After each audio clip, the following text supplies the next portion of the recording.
आपका श्री श्याम हिंदी क्लासेज में। हम पढ़ रहे हैं अलंकार और आज हमारा टॉपिक है वो है रूपक अलंकार। तो देखिए रूपक अलंकार किसे कहते हैं, क्या होती है इसकी परिभाषा। रूपक अलंकार, इससे पहले हमने उपमा अलंकार पढ़ा था, संपूर्ण उपमा अलंकार हमने पढ़ लिया। तो रूपक अलंकार जो है उसमें उपमेय और उपमान, जो हमने उपमा अलंकार में जो 4 अंग पढ़े थे उनमें से एक अंग पढ़ा था उपमेय जो कि हमेशा प्रस्तुत रहता है, और एक पढ़ा था हमने उपमान जो कि अप्रस्तुत रहता है। इन दोनों शब्दों का प्रयोग इस रूपक अलंकार में होगा। तो देखते हैं क्या है रूपक अलंकार। तो रूपक अलंकार की परिभाषा क्या होगी कि जहां उपमेय व उपमान में, जहां उपमेय जो कि हमेशा प्रस्तुत रहता है, उपमेय व उपमान में एक रूपता, उपमेय व उपमान में एक रूपता दिखाकर दोनों में अभेद स्थापित कर दिया जाता है। यानी इसमें उपमेय में और उपमान में एक रूपता दिखाकर दोनों में अभेद स्थापित कर दिया जाता है। कहने का मतलब कि इनमें किसी प्रकार का कोई भेद नहीं है, इनकी तुलना नहीं हो रही, ऐसा स्थापित कर दिया जाता है, वहां पर रूपक अलंकार होता है या उसे रूपक अलंकार कहते हैं। साधारण शब्दों में हम इसकी परिभाषा पढ़ते हैं। साधारण शब्दों में रूपक अलंकार किसे कहेंगे, जैसे जब एक वस्तु पर दूसरी वस्तु का आरोप किया जाए, एक वस्तु पर दूसरी वस्तु का आरोप किया जाता है, ठीक है, एक वस्तु पर दूसरी वस्तु का आरोप किया जाए, अर्थात एक वस्तु को दूसरी वस्तु का रूप दे दिया जाता है। उपमा अलंकार में हमने पढ़ा था तुलना की जा रही थी, एक वस्तु की दूसरी वस्तु से तुलना की जा रही थी, समानता बतलाई जा रही थी। जबकि इसमें क्या है, एक वस्तु के दूसरी वस्तु पर आरोप किया जा रहा है, यानी एक वस्तु को दूसरी वस्तु का रूप दिया जा रहा है। हम वहां पर तुलना कर रहे थे उपमा अलंकार में, और इस रूपक अलंकार में होता क्या है कि एक दूसरे में अभेद स्थापित किया जाता है। यानी कहने का मतलब एक वस्तु पर दूसरी वस्तु का आरोप कर दिया जाता है, उसका रूप दे दिया जाता है। हमने उदाहरण पढ़ा था, हमने पढ़ा था कि मुख कमल के समान सुंदर है, मुख कमल के समान है, ये पढ़ा। तो वहां पर समानता प्रकट हो रही थी, लेकिन यहां पर उदाहरण क्या होगा, यहां पर उदाहरण होगा कि मुख कमल है, यानी उसको मान लिया गया है, रूप दे दिया गया है, मुख को कमल का रूप दे दिया गया, न कि तुलना न कोई समानता। तुलना और समानता को समाप्त करते हुए यहां पर अभेद प्रकट किया जा रहा है कि इन दोनों में कोई भेद नहीं है, मुख और चंद्रमा दोनों समान हैं, यानी कोई भेद नहीं है, कोई तुलना नहीं है किसी प्रकार की। जहां पर तुलना नहीं की जाती है, जहां पर समानता नहीं बतलाई जाती है और पूर्ण प्रभाव से एक वस्तु को दूसरी वस्तु का रूप दे दिया जाता है या अभेद प्रकट होता नहीं, मतलब कहने का मतलब जहां पर अभेद स्थापित, दोनों में अभेद स्थापित कर दिया जाता है, किसी प्रकार का कोई भेद नहीं है, वहां पर रूपक अलंकार होता है। तो ये थी रूपक अलंकार की परिभाषा। अब देखते हैं, हम इसको समझते हैं एक उदाहरण के उदाहरण से। जैसे एक उदाहरण है, मुख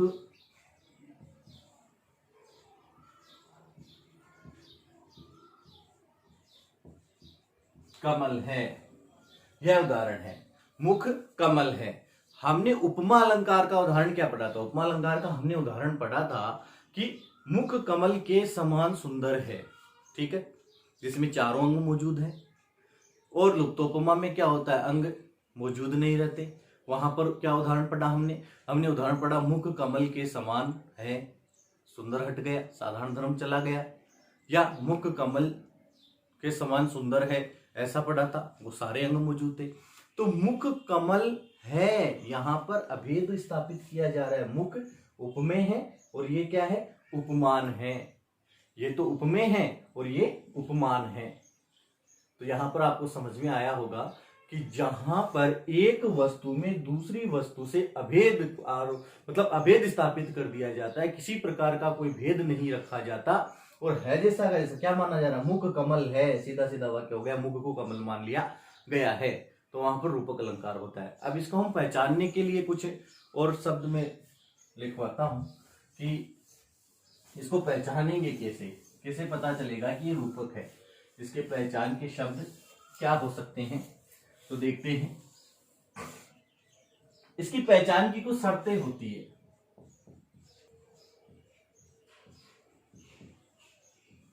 पहचान की शर्तें। पहचान की शर्तें क्या है, इसकी आपको अच्छे से पहचानने के लिए मैं कुछ शर्तें बता रहा हूं कि इस अलंकार में पहले उपमेय आएगा और बाद में उपमान आएगा। पहले उपमेय और बाद में उपमान, यथा स्थान यथा कर्म आएंगे।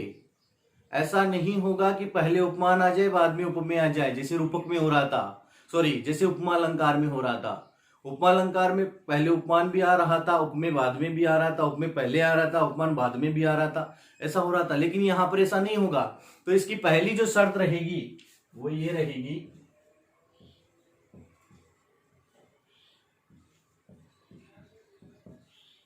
इस अलंकार में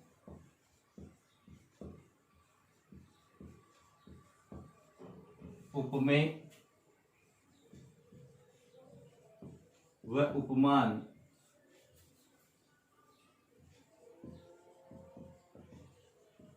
यथास्थान यथा कर्म, अर्थात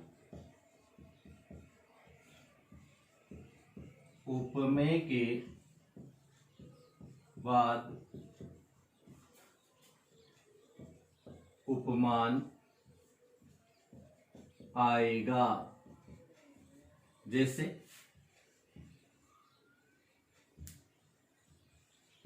उपमेय प्लस उपमान, उपमेय के तुरंत बाद ही उपमान आएगा। पहली तो यही है कि यथा स्थान यथा कर्म प्रयोग किया जाएगा, पहले उपमेय आएगा और दूसरा उपमान ही होगा। ये पहली शर्त है इसकी। दूसरी शर्त क्या है? दूसरी शर्त है उपमेय व उपमान के मध्य योजक चिन्ह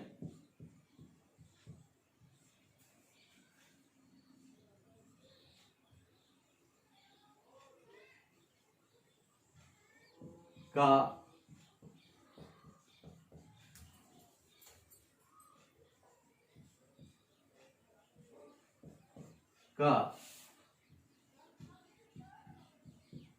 प्रयोग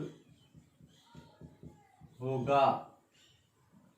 यानी उपमेय व उपमान के मध्य में योजक चिन्ह, जिसको इंग्लिश में हाइपन कहते हैं, इंग्लिश में जिसको हाइपन कहते हैं, या डेश का निशान जिसको हम बोलते हैं साधारण भाषा में, जिसको हिंदी में योजक चिन्ह के नाम से जाना जाता है।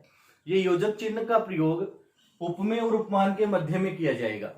उपमेय और उपमान के मध्य में योजक चिन्ह का प्रयोग किया जाएगा। ये दूसरी पहचान है। कहने का मतलब उपमेय व उपमान के मध्य इस चिन्ह का प्रयोग किया जाएगा, योजक चिन्ह का। ठीक है। तीसरा है इसमें रूपी शब्द का प्रयोग होता है। इसमें रूपी शब्द का भी प्रयोग किया जाएगा। रूपी, रूप, रूप देना, ऐसे शब्दों का, यानी रूप से संबंधित जितने भी शब्द होंगे उनका भी प्रयोग इसमें रूपक अलंकार में किया जाता है। अब ये तीन शर्तें हैं। इन तीन शर्तों को, इनमें से ये तो तीसरी वाली तो साधारण सी शर्त है कि इसमें रूपी शब्द का प्रयोग किया जाएगा। रूप देने वाले जितने भी शब्द उनका प्रयोग जहां होगा वहां रूपक अलंकार होगा, ये पहचान लेना। ठीक है। लेकिन ऊपर की तो दो शर्तें हैं कि इस अलंकार में उपमेय व उपमान यथास्थान यथाक्रम, अर्थात उपमेय के बाद में उपमान आएगा। और दूसरी शर्त है कि दोनों के बीच में हाइपन, योजक चिन्ह का प्रयोग किया जाएगा। ठीक है। उदाहरण से देखते हैं। यह अच्छे से आपको पता चल गया होगा, तीन शर्तें हैं। उदाहरण क्या है? उदाहरण से हम दोनों शर्तों को और समझ लेते हैं।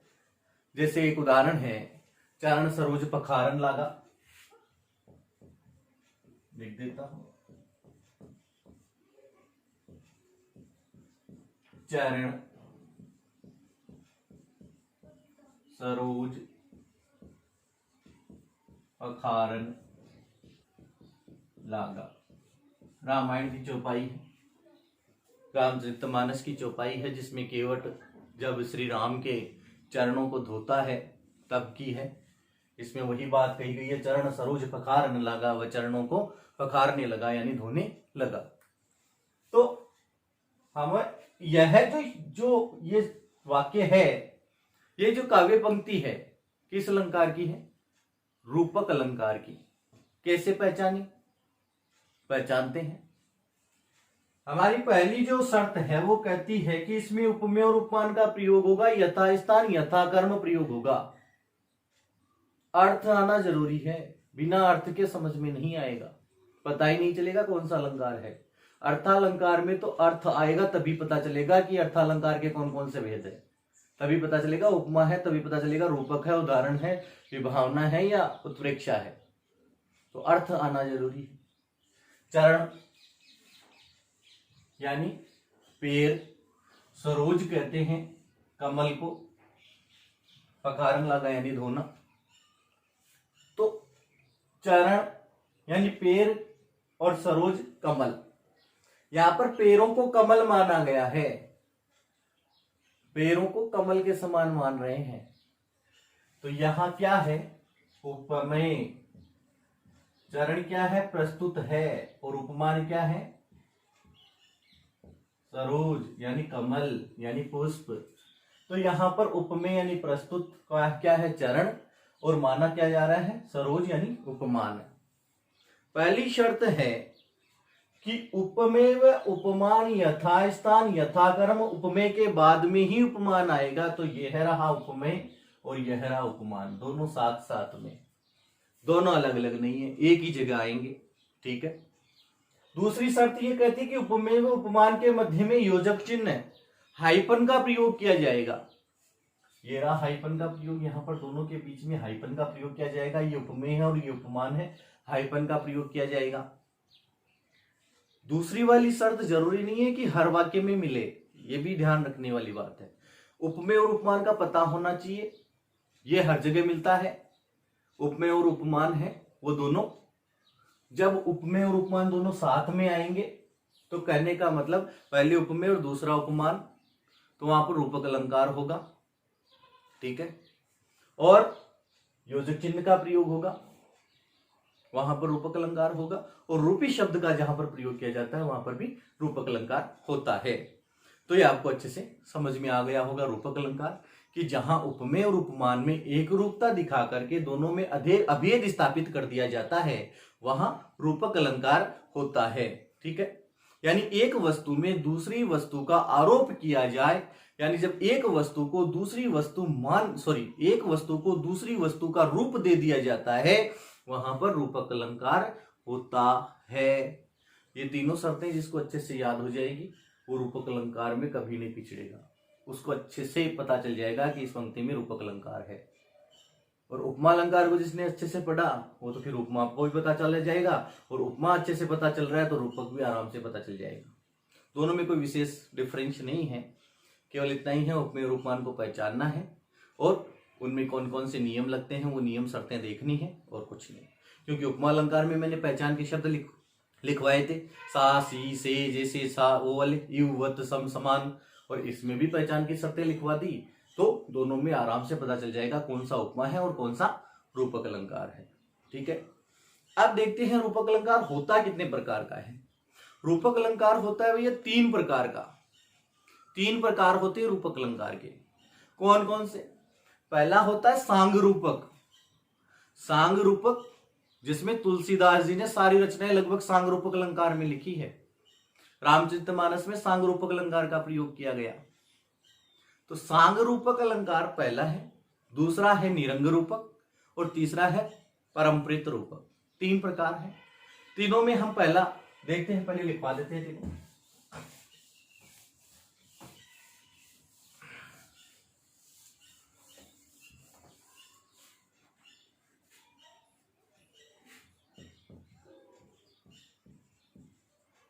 रूपक अलंकार 3 प्रकार का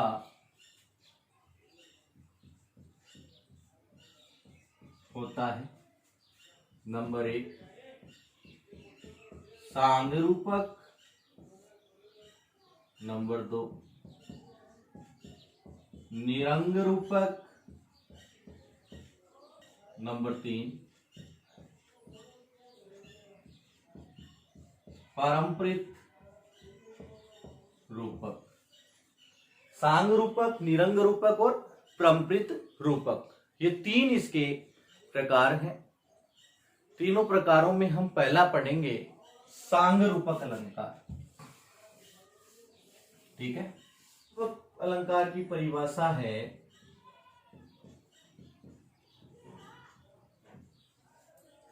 जहां रूपक के सभी अंकों का निरूपण यथास्थान यथा कर्म होता है, वहां सांग रूपक अलंकार होता है।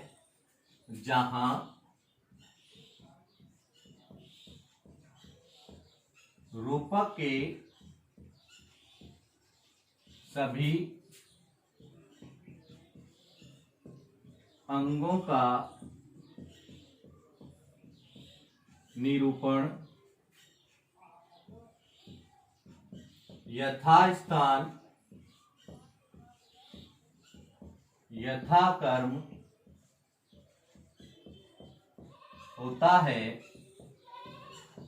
वहां सांग रूपक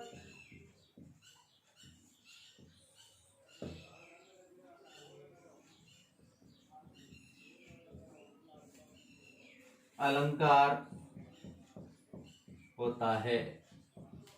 यानी जहां रूपक के सभी अंगों का जो निरूपण है, सभी अंगों का निरूपण यथास्थान यथा कर्म होता है, वहां पर सांग रूपक अलंकार होता है। ये चीज आप ध्यान से, सांग रूपक अलंकार की परिभाषा क्या है कि रूपक के जो अंग हैं कौन कौन से, उपमेय और उपमान, यथास्थान और यथा कर्म, यानी जो नियम लिखवाए थे उनके अनुसार होता है, तो वहां पर सांग रूपक अलंकार होगा। जैसे एक तो मैंने पहले लिखवाया था चरण सरोज पखारन लागा, तो वो किसका है, वो सांग रूपक का उदाहरण है। अब है उदाहरण देखते हैं।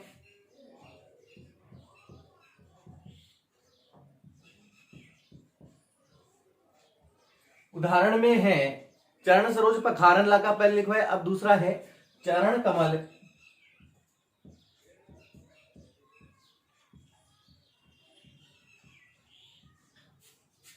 बंदव हरिराई, चरण कमल बंदव हरिराई, यानी चरण कमल बंदव हरिराई, यहां पर चरण उपमेय है, कमल उपमान है,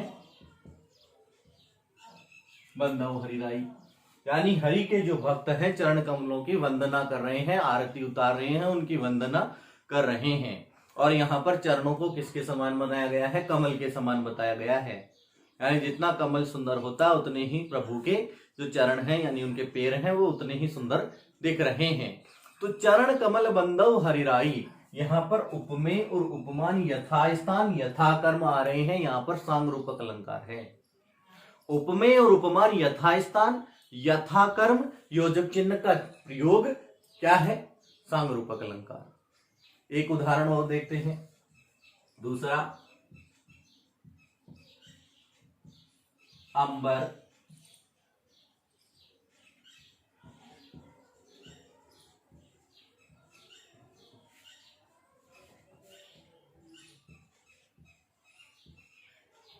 अंबर पनघट में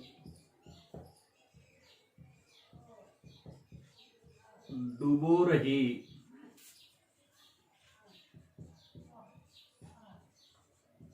तारा घट उषा नागरी, अभेद प्रकट किया जाता है, आरोपित कर दिया जाता है, वहां पर रूपक होता है। परिभाषा अच्छे से याद है। सांग रूपक अलंकार होता है यथास्थान यथा कर्म, उपमेय और उपमान आएंगे। देखते हैं, अंबर यानी आसमान, पनघट यानी पानी का स्थान जहां पर पानी लेके आते हैं जहां से, तारा यानी आसमान के तारागण, घट यानी घड़ा, उषा यानी सुबह का समय, नागरी यानी स्त्री के लिए आया है। अंबर क्या है? उपमेय, पनघट उपमान, ठीक है, तारा उपमेय, घट उपमान। क्या हो रहा है? यथास्थान यथाकर्म आ रहे हैं, यहां पर भी उपमेय और उपमान है। यथास्थान यथाकर्म आ रहे हैं, उपमेय और उपमान में योजक चिन्ह का प्रयोग हो रहा है। यहाँ पर अंबर को तो पनघट माना गया है, जो तारे हैं आसमान में उनको घड़ा माना गया है, और जो उषा सुबह की जो लालिमा है उसको नागरी माना गया है। तो अंबर पनघट, अंबर को रूप दे दिया गया पनघट का, तारा को रूप दे दिया गया घट का, और उषा को रूप दे दिया गया नागरी का। समझ में आ गया? उपमेय और उपमान यथास्थान यथाकर्म है, उपमेय और उपमान यथास्थान यथाकर्म, उपमेय और उपमान यथास्थान यथाकर्म है, इसलिए क्या है? सांगरूपक अलंकार। तो ये था हमारा सांगरूपक अलंकार। अब हम पढ़ेंगे इसका दूसरा भेद है, वो है निरंग रूपक।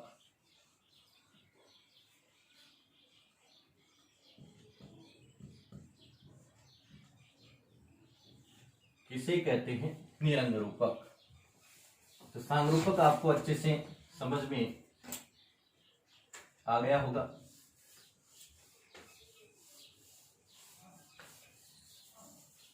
अब देखते हैं अगला, जिसको हम कहते हैं दूसरा निरंग रूपक अलंकार।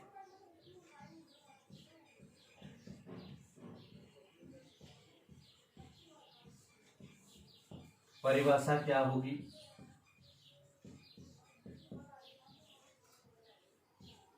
परिभाषा होगी कि जहां वाक्य में जहां रूपक के अंगों का अभाव पाया जाता है वह निरंग रूपक होता है। निर यानी नहीं, अंग, जिसके अंग, क्या होगा इसका विच्छेद, निर प्लस अंग बराबर निरंग, ठीक है। अंग किसके हैं? रूपक के। निर यानी नहीं, उपसर्ग कौन सा है? निर, अंग मूल शब्द। तो निर का मतलब होता है नहीं, और अंग यानी जिसके अंग मौजूद नहीं होते वो निरंग होता है। सीधा सीधा नाम से पता चल रहा है। परिभाषा देखते हैं, जहां रूपक के अंगों का अभाव होता है उसे निरंग रूपक कहते हैं। जहां रूपक के अंगों का अभाव होता है, रूपक के अंग कौन से? उपमेय और उपमान, योजक चिन्ह, इनका जहां पर अभाव होता है वहां पर निरंग रूपक अलंकार होता है। सांग रूपक में क्या था? उपमेय और उपमान यथास्थान यथाकर्म आए, यानी रूपक के जितने भी अंग वो सारे के सारे यथास्थान यथाकर्म आए, वहां पर तो सांग रूपक था। यहाँ पर अंगों का अभाव पाया जाता है, और जहां पर अंगों का अभाव पाया जाएगा वहां पर निरंग रूपक अलंकार होगा। देखते हैं उदाहरण।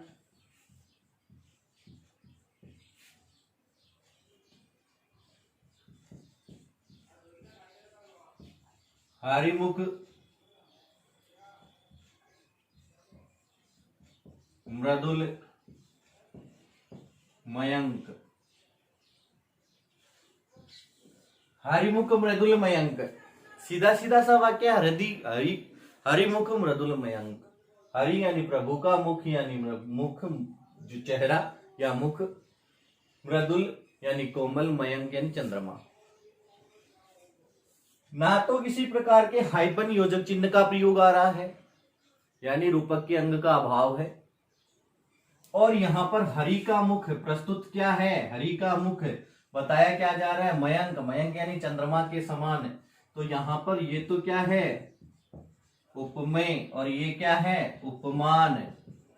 यह उपमेय है और यह उपमान है। हरि का मुख प्रस्तुत है, उपमेय है, और यह क्या है, मयंक। मयंक यानी होता है चंद्रमा, जो कि अप्रस्तुत है, जिसको उपमान कहा जाएगा। ठीक है, दोनों यथास्थान यथा कर्म नहीं है, अलग अलग है। मौजूद तो है, मौजूद तो है, उपमेय भी है, उपमान भी है, लेकिन यथास्थान यथा कर्म नहीं है, अलग अलग है। हरि के मुख को मृदुल यानी कोमल, मयंक मयंक यानी चंद्रमा के समान बताया गया है, यानी रूप दिया गया है। समानता नहीं कह सकते इसको हम, आरोप किया गया कि हरि का मुख मृदुल मयंक है, मृदुल मयंक है, यानी इसमें अभेद प्रकट किया जा रहा है, आरोपित किया जा रहा है इसके ऊपर कि हरि का मुख, प्रभु का मुख है, वो कोमल है या कोमल चंद्रमा के समान है। ठीक है, तो यहां कौन सा अलंकार हुआ, निरंग रूपक। क्यों, न तो हाइपन योजक चिन्ह का प्रयोग है और ना ही यहां पर उपमेय और उपमान दोनों साथ साथ हैं। अगर साथ साथ आते हैं, बीच में हाइपन का प्रयोग होता तो ये क्या होता, सांग रूपक अलंकार होता। और निरंग रूपक इसीलिए है कि इसमें रूपकों का, रूपक अलंकार, रूपक के जो अंग हैं उन अंगों का अभाव है। आगे और एक देखते हैं, जैसे शशि मुख पर घूंघट डाले, अंचल में दीप छिपाए।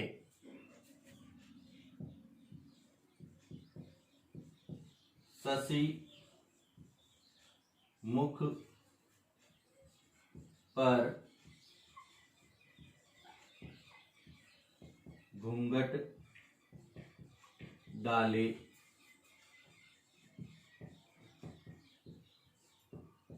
अंचल में दीप छिपाए। शशि मुख पर घूंघट डाले, अंचल में दीप छिपाए। देखते हैं यहां पर परिभाषा क्या है, रूपक के अंगों का अभाव पाया जाएगा। ठीक है, शशि क्या होता है, चंद्रमा होता है, ये क्या है, उपमान है। मुख क्या है, उपमेय है। सीधे सीधे ही पता चल रहा है, जरूरी नहीं होता कि हाइपन लगे ही नहीं, इसके बीच में हाइपन लगा हुआ है, लेकिन उपमेय और उपमान यथास्थान नहीं है। नियम यह है कि पहले उपमेय आएगा और बाद में उपमान आएगा, पहले उपमेय आएगा बाद में उपमान आएगा, नियम ये था।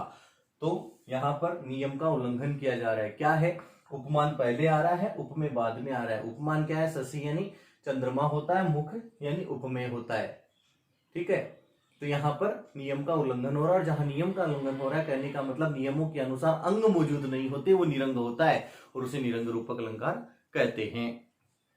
तो ये हुआ हमारा निरंग रूपक अलंकार, अच्छे से समझ में आ गया होगा। यहां पर पहले उपमान आ रहा है, बाद में उपमेय आ रहा है, यहां पर रूपक के अंगों का अभाव है, इसलिए ये निरंग रूपक में आया। अब हमारा जो तीसरा है और अंतिम इसका जो प्रकार है वो है परंपरित रूपक। तीसरा प्रकार है परंपरित रूपक।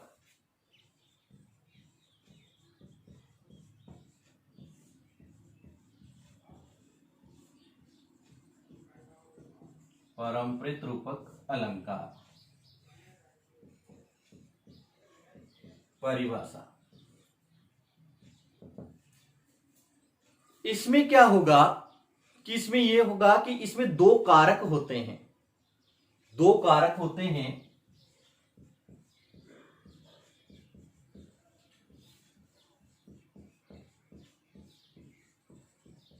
या ये भी कह सकते हैं दो रूपक होते हैं। ठीक है, और एक आधार या कारण व दूसरा रूपक। एक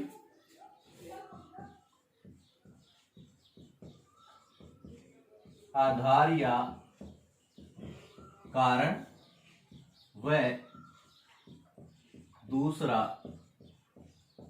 रूपक होता है, और दोनों परंपराबद्ध रूप से, अतः यानी एक रूपक दूसरे रूपक से होता है।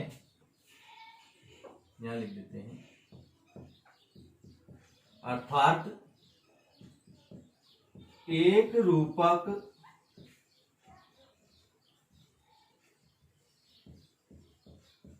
दूसरे रूपक से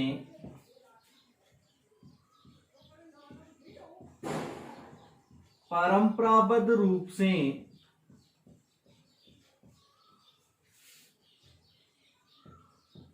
जुड़े रहते हैं उसे पारंपरिक रूपक कहते हैं। यानी दो कारक होते हैं या दो रूपक होते हैं इसमें, और एक आधार या कारण व दूसरा रूपक होता है। एक तो आधार या उसको कारण कह सकते हैं और दूसरा उसका रूपक होता है। अर्थात एक रूपक दूसरे रूपक से परंपराबद्ध रूप से जुड़े हुए रहते हैं, दोनों परंपराबद्ध रूप से दोनों जुड़े हुए रहते हैं। कहने का मतलब पहले कार्य होगा और फिर जैसे कारण होता है, कारण होगा फिर कोई कार्य होगा, बिना कारण के कोई कार्य नहीं होता। तो देखते हैं, यानी वाक्य में दो रूपक होंगे, दो रूपक होंगे। देखते हैं, उदाहरण देख लेते हैं। प्रेम, अतिथि,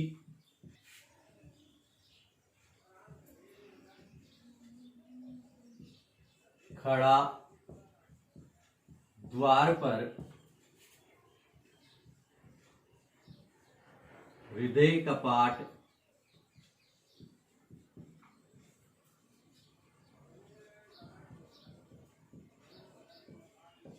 खोल दो तुम। प्रेम अतिथि खड़ा द्वार पर, हृदय कपाट खोल दो तुम। सीधा सा वाक्य लग रहा है लेकिन दो रूपक है। कहां है?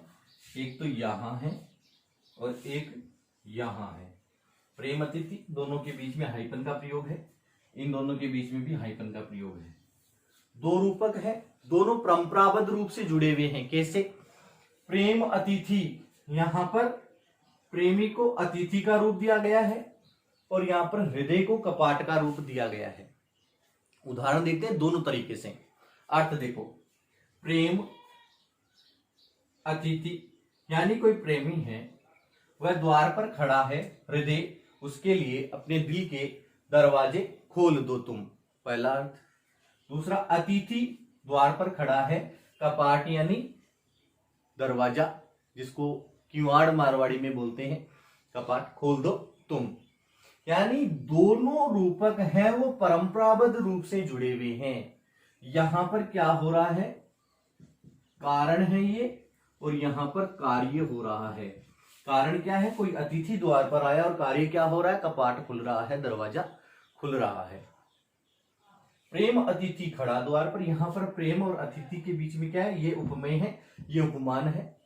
प्रेमी को उपमान बताया गया है, यहां पर उपमेय प्रेमी है, उपमान अतिथि है। यहां पर उपमेय और ये उपमान है, उपमेय उपमान भी है।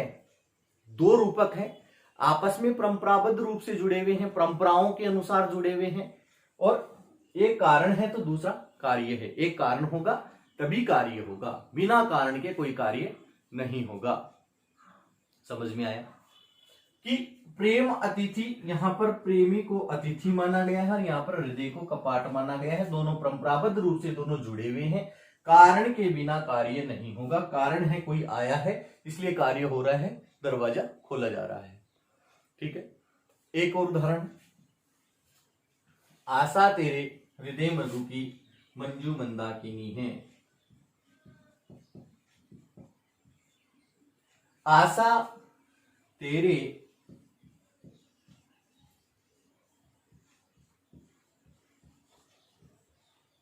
हृदय मरु की मंजू मंदाकिनी। आशा तेरे हृदय मरु की मंजू मंदाकिनी है। यहां पर हृदय मरु और मंजू मंदाकिनी दोनों परंपराबद्ध रूप से जुड़े हुए हैं। हृदय को मंजू यानी सरलता, और मरु यानी मंदाकिनी। मरु, मरु यानी रेगिस्तान, रेगिस्तान में किससे होता है? मंदाकिनी यानी नदी, पानी आने से रेगिस्तान हरा भरा हो जाता है और हृदय को प्रेमी मिल जाता है तो वो हरा भरा हो जाता है। तो यहां पर क्या होगा यहाँ पर दोनों परंपराबद्ध रूप से जुड़े हुए हैं, इसलिए यहाँ पर परंपरित रूपक अलंकार होगा। दो रूपक दो होंगे और दोनों परंपराबद्ध रूप से आपस में जुड़े हुए होंगे, अर्थ जुड़ा हुआ होगा। यहाँ पर हृदय को मरु माना गया है, मंजू को मंदाकिनी माना गया है। कहने का मतलब इसमें ये रूपमेय है, ये उपमान है, ये उपमेय है और ये उपमान है, और दोनों में अभेद स्थापित प्रकट किया जा रहा है। दोनों परंपराबद्ध रूप से जुड़े हुए हैं, तो एक दूसरे पर आरोप स्थापित हो रहा है, इसलिए यहाँ पर परंपरित रूपक अलंकार होगा। इस प्रकार हमारा यह रूपक अलंकार आज समाप्त होता है।